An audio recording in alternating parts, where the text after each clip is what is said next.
Hey, hey, hey. Welcome to another episode of Best Practices Unveiled, where we're having authentic conversations that inspire growth, leadership, and positive change in early childhood education and beyond. I'm your host, Annette Eberhardt, early childhood educator, advocate, author, and leadership professional. And today I am so honored. We have a special guest who has a powerful journey to share with us. It's a dedication of growth and lifelong learning. Please help me to welcome Angela McCarthy to Best Practices Unveiled. Thank you so much for joining us today. Thank you for having me. So, I'm going to give a little bit of your background, and then Sure. I'd like for you to let our listeners know who you are, give us a little bit about your journey. So, you're an early childhood educator, leader with more than 20 years of experience serving children, families, and educators. Angela's career has taken her from the classroom as a toddler teacher to the role of a director at Family Tree Early Learning Centers. Along the way, she's become a champion for relationship based practices, quality improvement, and creating environments where children, families, and educators can thrive. Thank you so much for the work that you do for our communities, for our children. Thank Welcome. you. You're Thank you welcome. so much. Yeah, you're right. My journey has been, just that, starting off as a toddler teacher and being happy and comfortable in that position. And I I didn't know what was next for me until my boss Erica, who approached me one day and said, "Listen, I think you should go back to school. I see something in you, and I want you to, embrace that." So, yes, I was scared, but I did it and I'm still in school and I worked my way up to where I am now. So, I'm happy and Wow. I'm blessed to, be where I am. So you had somebody that saw a spark in you. Yeah. Yep.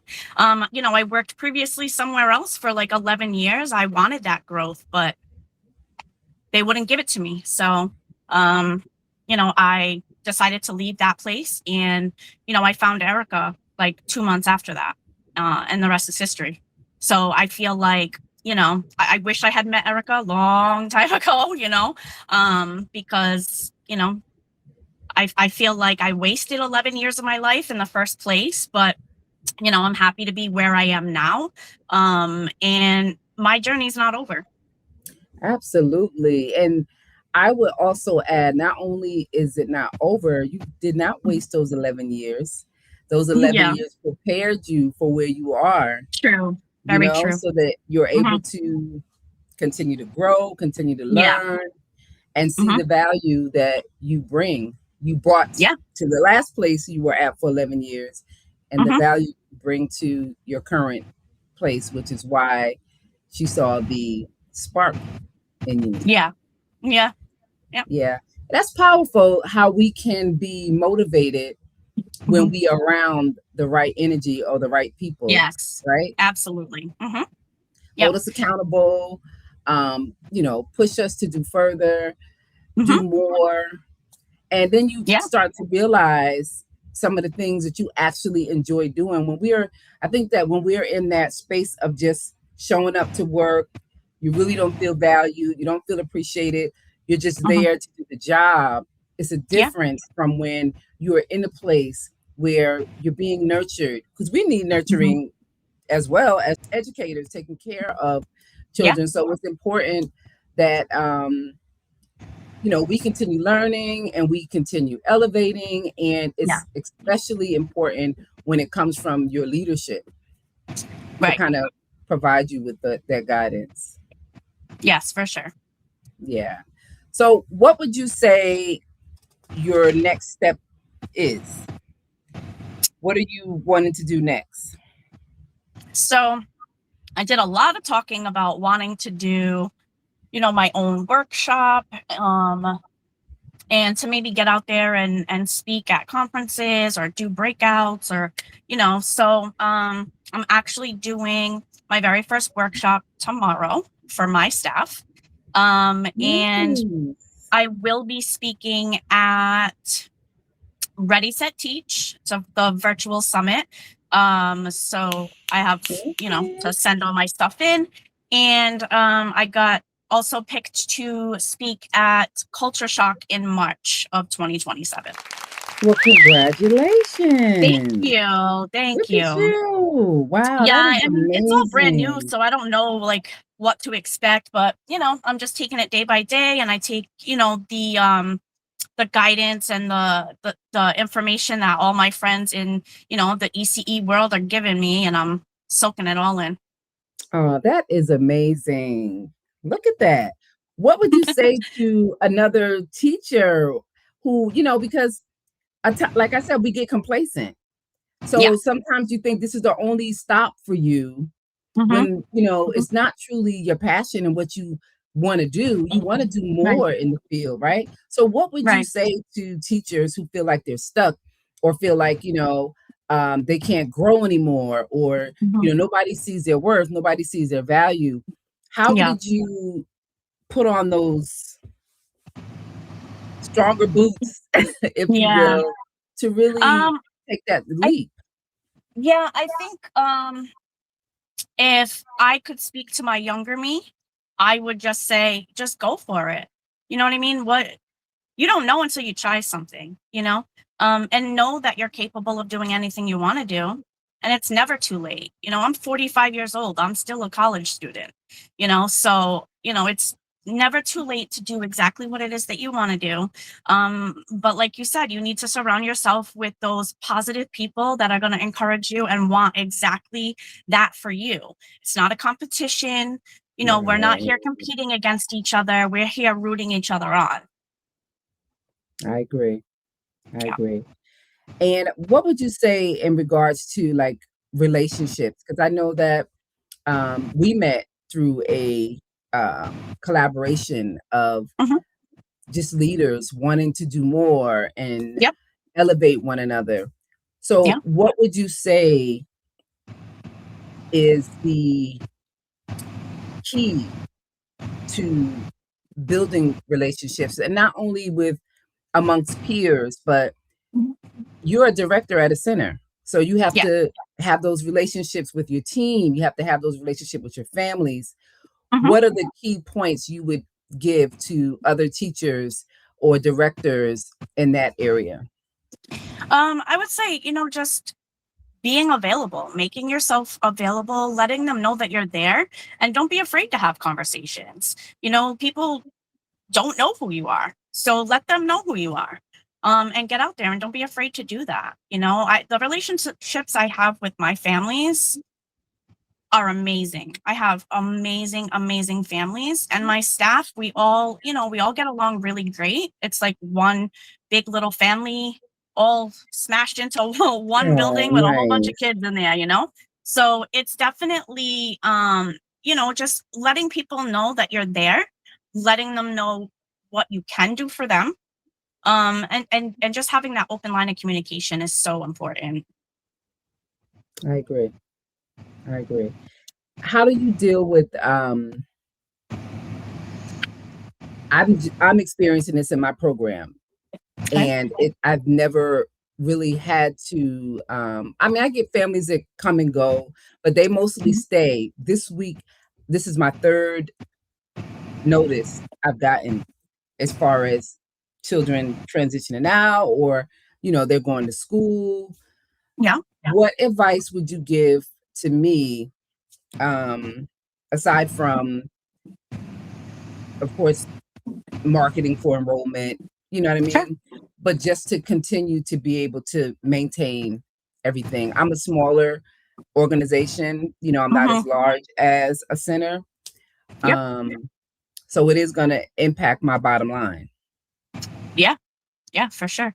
Um, I would say, obviously you said the marketing thing, that's obviously very important, but I would always be doing tours all the time. You on paper you look like you're full, you're not. That's how I enroll here. On paper it looks like we're full. we're not, because the numbers don't say that every single day. Once the numbers hit the max number, then I'll stop. But I'm not gonna stop enrolling them until then. So I would say, because you're smaller, maybe you could have like a family gathering to like promote your school, almost like an open house type of thing, like have like a little festival or something, so people in your neighborhood and your community know that you're available for care if they need it. Oh, I like that. Like open house where they can know that I have open slots available. Yeah. Yep. Okay. Yep. That's a good one. I can do that. Yeah. Like have some games, painting, face painting, like do some really cool stuff outside. It's beautiful out. Why not? It is beautifully hot, and you know where I am? You're in Florida, yes. I am in Florida. It is Yeah. 90 degrees at 5 in the morning. So No way. yeah, it's really it's hot. hot here, but like it's a different hot than you guys. You know what I mean? I woke up this morning, it was 66 degrees outside, and then I got to work and it was 85. So I mean, it happens fast, It but it's a does. different kind of hot. For sure, for sure. So now that Yeah. you're stepping into the world of speaking and presenting, what inspired you to share your knowledge and experiences with a broader audience? And what has that journey been like so far for you? I think what inspired me the most was I felt like it couldn't have just been me that felt like they wanted more but didn't know how to do it. And having a mentor like I have, and an extended group like we have together, it really fueled something in me that was like, I can do that too. I just need to put the fear aside. You can do it afraid. You still got to do it though. I love So that. yeah, I just feel like every person that I have encountered over the last few years have really inspired me to like look within myself and see what else I can offer outside of what I'm already doing. I love that. I love that. Yeah, because you got to push past the fear. Yep. I think we all fear what we don't understand. And if we don't do it, you'll never know it to understand it. So you got to push through that fear in order to get to the other side. So I love that. So what would you offer other educators or leaders or teachers, aside from just doing it as we're saying, when it comes to you mentioned like mentorship, the importance of your being mentored or having those connections or being a part of the group? Give them some information on the importance of that. So for me, a year ago, I sought out a coach. Not only is she my coach, but she is my mentor, and she guides me in a way that she knows I can handle these things. You have to find yourself someone who will stand in the trenches with you and help you through that, because if you don't, you'll be afraid and you'll stop. You're not gonna do it because nobody's pushing you to do it. You got to find all the resources that you can. So for me, I'm in school for free. It's part of a program called Teach, and they pay educators. Yeah, see, so I've been with Teach for a long time, and I think it's silly for educators not to take advantage of that. Getting an education for free, is a no-brainer for me. Most of the classes are online. You don't have to go on campus. You can do everything online, and it's a self-paced class. So the excuse of I don't have time, if I have time, you got time. Because I'm running a center all day. I have a child with extracurricular activities, and then I go home and I have to do homework, so if you want it that bad, you'll do it. Yeah. Thank you. You're I like welcome. that. Thank you. For educators listening who may feel stuck or Yeah. overwhelmed, what message of encouragement would you leave them with before we part ways today? I would say just go for it. Just do it. If you have all the things in place and you have someone encouraging you to do it. Hey, quick commercial break. If you're watching this on YouTube, chances are you've already found the channel. But have you subscribed yet? Did you know Annette is also a children's book author? Her books are available on Amazon and are designed to inspire learning, creativity, and positive interactions. Connect with her on social media. You'll find every link you need in the description below. Yes, I mean now. Go ahead. We'll still be here when you get back. Okay. Well, welcome back. Let's get back to today's conversation on best practices You to unveiled. do it. If you want it that bad, you'll do it. I did something yesterday that I was so scared to do, and I don't really understand why I was so scared, because when I was done with it, I was like, that really wasn't a big deal. That wasn't that bad. Yeah. Yeah, in that moment, yeah, you're scared, but then you're done, you know? So Yeah, and I just think don't the be fear, afraid to do it. right. I think the fear comes from most of us don't want to fail, right? Yeah, exactly. We don't want to fail. So as opposed to stepping out and doing something new, like Yeah. we're saying, Mhm. whether it's speaking, whether it's, a another on at the center or a job or whatever. Sometimes we'd rather stay in that place where we're comfortable as opposed to getting uncomfortable. And when we get uncomfortable, that's when growth happens. That's when new experiences come about. The Absolutely. doors start opening. So I think that that's a good piece of information to share. Like, just do it. Don't be Yeah. afraid to step out and do something that's going to help you grow, help you to have new experiences. Because I believe that once you stop experiencing, you stop living. Yeah. Because we came here to have experiences, Yeah. That's my little. Yeah, and I feel connections with people that are everlasting. Like, I met you 2 years ago at my very first conference, and I feel like we speak weekly, obviously, but, like, if I needed something, I could message you or call you, and you would answer. You know what I mean? I don't have the, I don't know what to do, and, ponder on that. Like, I have so many people that I can reach out to that will have my back in a minute. And that is important. Very I much love so. that. Yeah. That is so important. Yeah. And sometimes you have to go outside. I'm in Florida and you're in Rhode Island, but yet we're still connected, so don't be afraid to get out and experience new things, new people, build new relationships. I think that mentorship is important. You're always going to need somebody who may be a little more seasoned, have a little more knowledge than you in whatever it is that you're doing. So, Angie, thank you so much for spending time with us today. I'm so proud of you, your growth. Thank you. Your courage to step out and do the darn thing, whether it's speaking, just letting go of that fear. You have grown so much. We have grown so much. Yes, we have. Yes. And I'm grateful for our relationship and both of our commitments to continuous learning. Yes, I'm grateful for you as well. Oh, thank you.